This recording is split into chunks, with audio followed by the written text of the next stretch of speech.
लहरों से डरकर नौका पार नहीं होती और मेहनत करने वालों की कभी हार नहीं होती। क्या आप सच में ये रहस्य जानना चाहते हैं कि किस प्रकार अपने दिमाग का इस्तेमाल करके बिना पैसे के हम अपनी जमीन, जायदाद, प्रॉपर्टी, संपत्ति तक बना सकते हैं? आज मैं इस रहस्य को दोस्तों आपके सामने रखने जा रहा हूं। तो हमारी सिर्फ आपसे एक ही विनती है कि इस वीडियो को आखिरी तक जरूर देखिएगा और मैं आपसे ये वादा करता हूं कि आज के इस वीडियो में आप अपने साथ बहुत कुछ लेकर जाओगे। वो बोलते हैं कि little knowledge is a dangerous thing, अधूरा ज्ञान बहुत ही खतरनाक चीज होती है। तो वीडियो को लास्ट तक जरूर देखिएगा। तो अब हम शुरू करते हैं कि किस प्रकार से मेरे पार्टनर ने, मेरा एक पार्टनर है रियल एस्टेट में, उसने लगभग आज से 10 से 15 साल पहले की मैं आपको बात बता रहा हूँ, उसने रियल एस्टेट की अपनी जर्नी को स्टार्ट किया था। वो एकदम जीरो पे हुआ करता था, यानी उसके पास एक भी रुपया नहीं था, लेकिन उसने कैसे बहुत सारी जमीन, जायदाद, संपत्ति को बनाया रियल एस्टेट के बिजनेस से। हुआ ये था कि वो एक सरकारी कर्मचारी था, यानी कि वो गवर्नमेंट एम्प्लॉय था और वहाँ गवर्नमेंट में काम किया करता था। लगभग उसकी उम्र आज 30 साल है, पहले उसकी उम्र 20 साल 22 साल हुआ करती थी।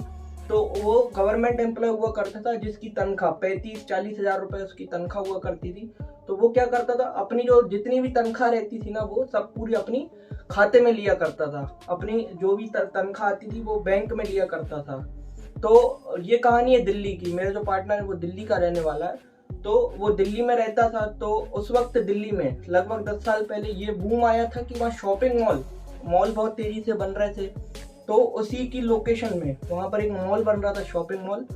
तो वो वहाँ पर गया और देखा कि यहाँ शॉपिंग मॉल का काम बहुत तेजी से चल रहा है। शॉपिंग मॉल में जितनी भी दुकानें थी सभी लोगों को वहाँ जाकर बोलकर आया कि भैया यहाँ पर अगर कोई भी दुकान बिके तो आप ये मेरा नंबर लीजिए और आप मेरे को संपर्क कीजिएगा, मैं दुकान लेने के लिए इंटरेस्ट हूँ। आज से 10 साल पहले वहाँ की जो दुकान की कीमत थी वो 10 लाख रुपए कीमत थी। वहाँ पे जो दुकान की कीमत थी वो 10 लाख रुपए, 12 लाख रुपए ऐसी वैल्यू हुआ करती थी।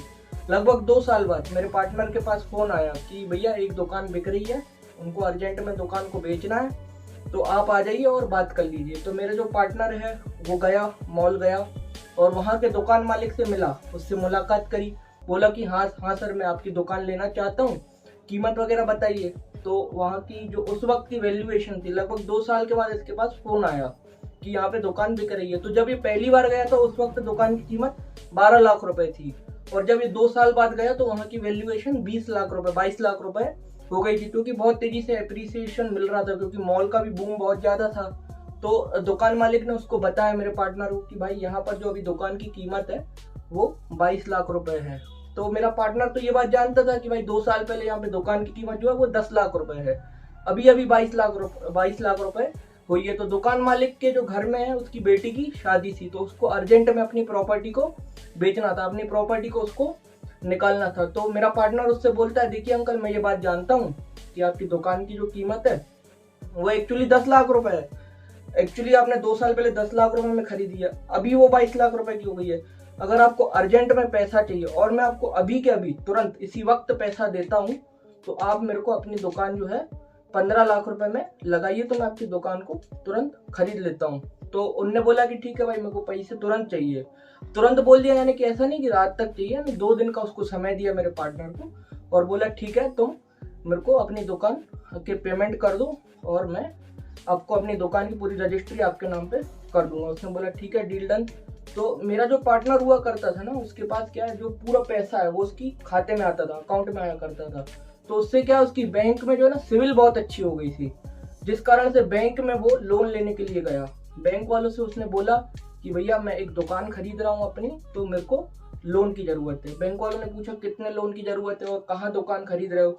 तो उसने बताया कि दिल्ली में इस जगह पे ये मॉल है और यहाँ पर मैं दुकान खरीद रहा हूँ, दुकान की वैल्यूएशन 22 लाख रुपए और मुझे 20 लाख रुपए का लोन चाहिए।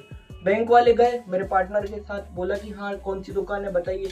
दुकान को बैंक वालों ने देखा और बोला ठीक है, डन, आपकी दुकान की जो वैल्यूएशन है 22 लाख रुपए है और हम इसके 20 लाख रुपए सेंसेशन कर देते हैं, हम इसका लोन पास कर देते हैं और 20 लाख रुपए हम आपको दुकान खरीदने के लिए दे देते हैं। तो मेरे पार्टनर ने क्या किया, बैंक वालों से अपने 20 लाख रुपए लिए और सीधा 15 लाख रुपए जो अपना दुकान मालिक था, 15 लाख रुपए जाके उस दुकान मालिक को दे दिए। कहा कि भाई ये 15 लाख रुपए आपके रजिस्ट्री मेरे नाम पे कर दीजिए और जो दुकान के डॉक्यूमेंट है उसने बैंक में जाके रख दिए। उसके बाद क्या हुआ कि बैंक की जो EMI आई, जो रहस्य है, जो सीक्रेट है, वो ये है। बैंक की जो EMI आई वो थी 10,000 रुपये। जो बैंक की EMI वो आई 10,000 रुपये। 10,000 रुपये की EMI बनाई बैंक वालों ने, क्योंकि इनकी सिविल अच्छी थी इसलिए लोन भी इनका बहुत इजीली पास हो गया। जिसकी भी सिविल बहुत अच्छी होती है ना, उसका लोन बहुत जल्दी पास हो जाता है। और जब भी आप कोई बिजनेस कर रहे हो, जॉब कर रहे हो, तो कोशिश करो कि आप जो है ना कोई भी ट्रांजेक्शन करो तो लीगली करो, बैंक को शो करके करो। उसमें फायदा ये होता है कि आपको लोन वगैरह इजीली अप्रूव हो जाता है और आप बहुत आसानी से कोई भी लोन लेके प्रॉपर्टी को खरीद सकते हो। तो मेरे पार्टनर ने यही किया, सिविल अच्छी बनाई, बैंक को बताया, लोन पास कराया, अंकल से अपनी जमीन के कागजात लिए, प्रॉपर्टी को अपने नाम पे कर लिया। अब उसके बाद क्या हुआ, उस वक्त जब अंकल के हाथ में दुकान थी, बिकने से पहले जब अंकल के हाथ में दुकान थी, तो उस दुकान की जो कीमत थी, दुकान की जो वैल्यूएशन थी वो लगभग 20 लाख रुपए थी। आपको मैंने बताया। जो वहाँ पे जो रेंटल इनकम थी वहाँ पे 7-8 हजार रुपए। लेकिन मेरे पार्टनर ने क्या किया, 20 लाख रुपए का लोन लिया। पेमेंट तो उन्होंने 15 लाख रुपए करी। बीच में जो 5 लाख रुपए बच गए, उन्होंने क्या किया, उसको रिनोवेट करवा लिया। मॉल के अंदर जो दुकान थी उसको रिनोवेट कर दिया। वहाँ पे बेहतरीन फर्नीचर कर दिया, टाइल्स लगवा दिया, मार्बल लगवा दिए, झूमर लगवा दिया, बेहतरीन वहाँ पे कलर पेंट करा दिया, टॉयलेट बनवा दिए, कांच लगवा दिए, एकदम वेल फर्निश्ड लग्जरी दुकान वहाँ पे रेडी कर दी। और मेरे पार्टनर ने क्या किया, वहाँ पर पहले जो रेंट आ रहा था 7-8 हजार रुपए, अब वहाँ पे जो रेंट है उन्होंने बढ़ा दिया, उसने कर दिया सीधा रेंट 12 हजार रुपए। अब क्या है कि उसको मिलने लगे 12 हजार रुपए। उन्होंने कहा ठीक है, मेरे को 12 हजार रुपए यहाँ से मिलते हैं, बैंक की EMI है 10 हजार रुपए, तो 12 लेते थे, 10 देते थे, बीच में 2 हजार रुपए अपने बचा लेते थे।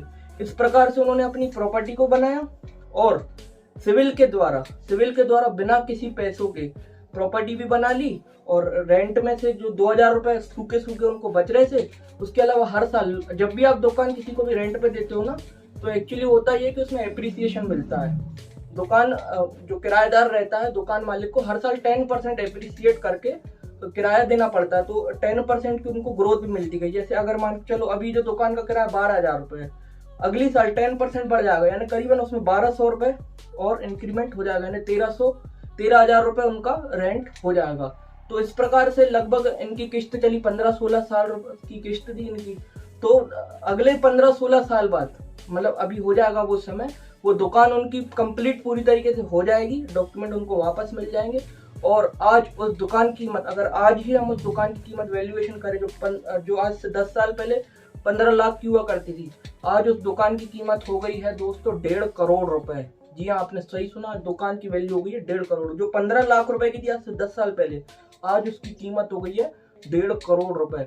और पहले जो रेंटल इनकम आ रही थी 12 हजार रुपए, आज उसकी रेंटल इनकम है 78 हजार रुपए, यानी 78,000। तो इस प्रकार से दोस्तों रियल एस्टेट का बिजनेस किया जाता है। किस प्रकार से उन्होंने 0 पैसों के रहते किस प्रकार से अपने पैसे को मल्टीप्लाई किया, सिर्फ और सिर्फ दिमाग का इस्तेमाल किया। वो बोलते हैं ना, पैरों से ज्यादा तेज अपना दिमाग दौड़ता है। अब हम बात करते हैं इन्वेस्टमेंट की, कि हम रियल एस्टेट में इन्वेस्टमेंट कहां पर करें।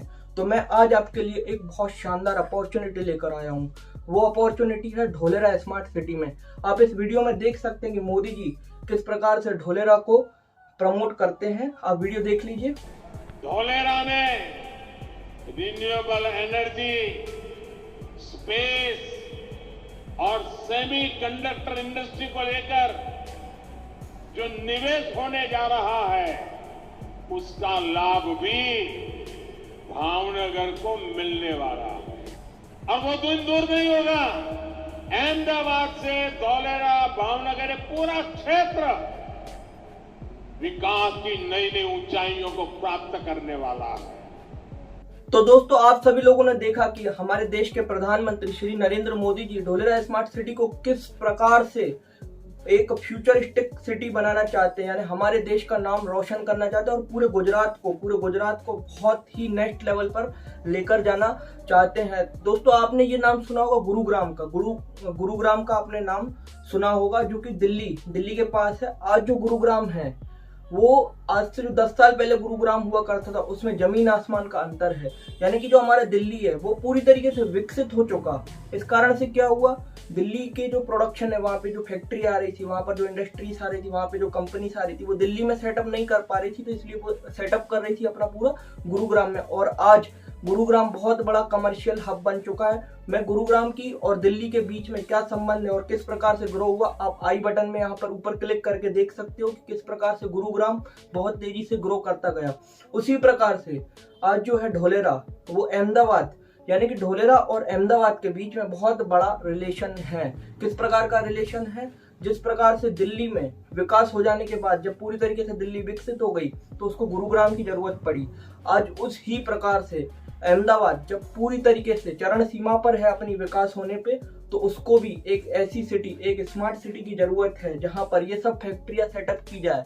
तो गुजरात के लिए, अहमदाबाद के लिए जो है वो ढोलेरा स्मार्ट सिटी बन रही है, जहां पर बहुत सारी फैक्ट्रियां आ रही हैं, बहुत सारे इंडस्ट्रियल हब, लॉजिस्टिक हब आ रहे हैं, कंपनीज आ रही हैं, वहां पर अपना पूरा सेटअप लगा रही हैं। अगर आप ढोलेरा स्मार्ट सिटी में निवेश करना चाहते हो तो आज ही नीचे दिए हुए नंबर पर संपर्क करें, हम आपको अधिक जानकारी देते हैं। अगर आप इस चीज की जानकारी निकालेंगे कि जब गुरुग्राम पूरी तरीके से विकसित नहीं हुआ था, यानी कि अभी भी विकसित हो रहा है, जब वो स्टार्टिंग में विकसित हो रहा था तो वहां पर जो जमीन की कीमत थी वो बहुत कम थी। लेकिन आज की डेट में जो गुरुग्राम के रेट्स हैं, जो प्रॉपर्टी के वहां पे जो जमीन के रेट हैं, वो आसमान चूम रहे हैं, गगनचुंबी रेट हो गए।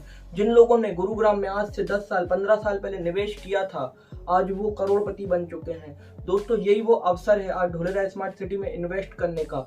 यहाँ पर जो जमीन की रेट है अभी भी बहुत कम है, लेकिन जैसे जैसे यहाँ पर विकास होता जा रहा है, जैसे जैसे यहाँ पे एयरपोर्ट आ जाएगा, एक्सप्रेसवे बन जाएगा, मेट्रो आ जाएगी, सी पोर्ट पूरी तरीके से रेडी हो जाएगा, तो उस वक्त इसका रेट भी इतना हाई हो जाएगा कि आप शायद ही वहां पर निवेश कर सको।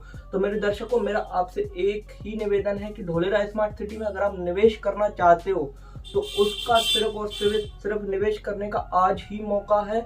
अगले 3-4 साल 5 साल बाद अगर आप वहां पे निवेश करोगे तो वहां पे इतना ज्यादा रेट हो चुका होगा कि शायद ही आप वहां पर निवेश कर सको।